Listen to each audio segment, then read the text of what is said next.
Hello, friends, and welcome back to the Brockopp side.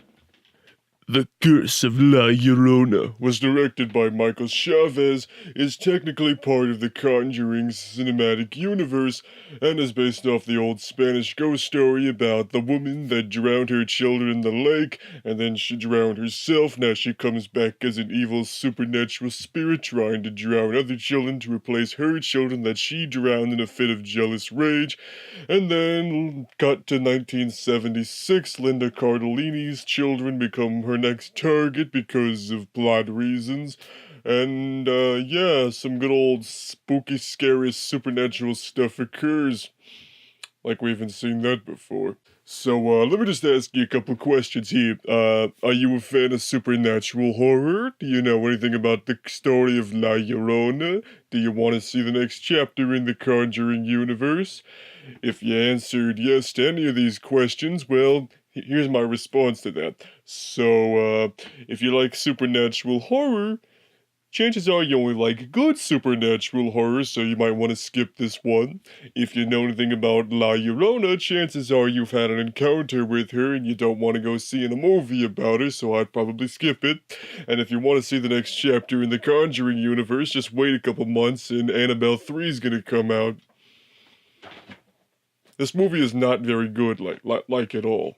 The only real positive thing I could think about this movie is the fact that I think Linda Cardellini's character is pretty good. She gives a pretty good performance. It's nothing totally, amazing or completely stands out, but I think she plays this mother character nicely, just wanting to protect her children from evil spirits and stuff. And so, yeah, this is a supernatural horror film after all, and one that doesn't really try that much, so guess what you get a lot of again?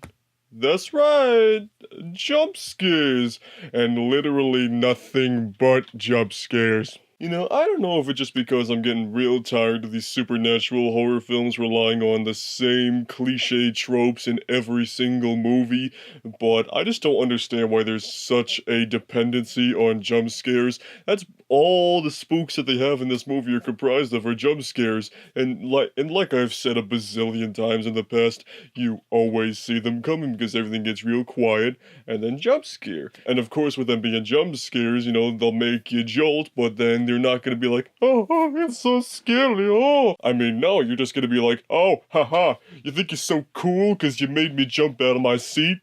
Well, guess what? I saw that coming, I did anyway. Because that's how humans work, bitch.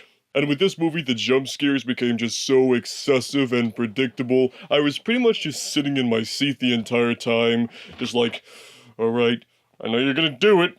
I know you're gonna do it. Just come on, give it to me. I can take it. Just come on, get it over with. Do it. There are also some serious voids of logic in this movie as well. Like, there's this one scene where this boy is looking over this crime scene under an LA reservoir or something, and he encounters La Llorona. She tries to grab him. He screams at the top of his lungs and just runs back to the car. Well, you're telling me with all the police officers down there that nobody heard a child scream bloody murder? I mean, I realize, of course, this movie takes place in LA where murder is an everyday thing, but really, they didn't hear that? And speaking of La Llorona herself, yeah, we've gone this long without talking about her. She first, in the beginning of the movie, she succeeds in drowning these two kids from this other family, but then for the rest of the movie, she keeps trying and failing at drowning these two kids, Linda Cardinelli's kids. Well, why does she have such a tough time drowning them? I mean, and a lot of the time it's Linda Cardinelli or somebody just coming into the room and they immediately stop. Is that all it takes to protect your kids from La Llorona, is just to catch her in the act of it? I mean, it just really doesn't make a whole lot of sense. It was also kind of interesting the fact that La Llorona could get you in pretty much any type of water that you may be submerged in, whether it be a swimming pool or even a bathtub. I just kind of half expected at some point for like one of the children to be like sitting on the toilet taking a poop or something, and she would just like reach out from the toilet bowl and just zoink, pull him in. That didn't happen, and I was real depressed about that. And going back to the children one more time, the daughter character is just probably the worst kind of horror movie character you could have. You know, just one of those really stupid characters that does stupid horror movie victim things that make you go, why are you doing that other than for the monster to get you? I mean, there are just these moments, especially towards the finale of the movie, where she's like, we're not supposed to do this thing, but she's like, oh no, my dolly is outside, but I can't break this circle, otherwise La Llorona's gonna get me, so I'm just gonna grab the doll, and then I'm not gonna pay attention, and I'm gonna break the circle, and oops, La Llorona got me! I don't know if this is gonna sound really messed up, but that daughter character is just all kinds of stupid, and kinda deserve to die after a while. I think the biggest tragedy of the movie is that the last few minutes of the finale were actually pretty good.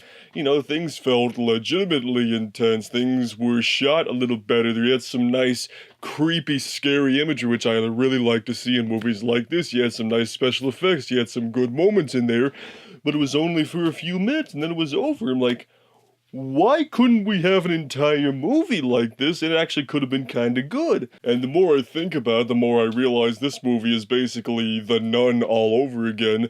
Because in that movie, you know, the first 2/3 or 2.5 thirds of the movie are this cliche, jump scare riddled supernatural movie where the monster is just stalking the main characters for like an hour and some minutes, but then has a pretty cool finale at the end.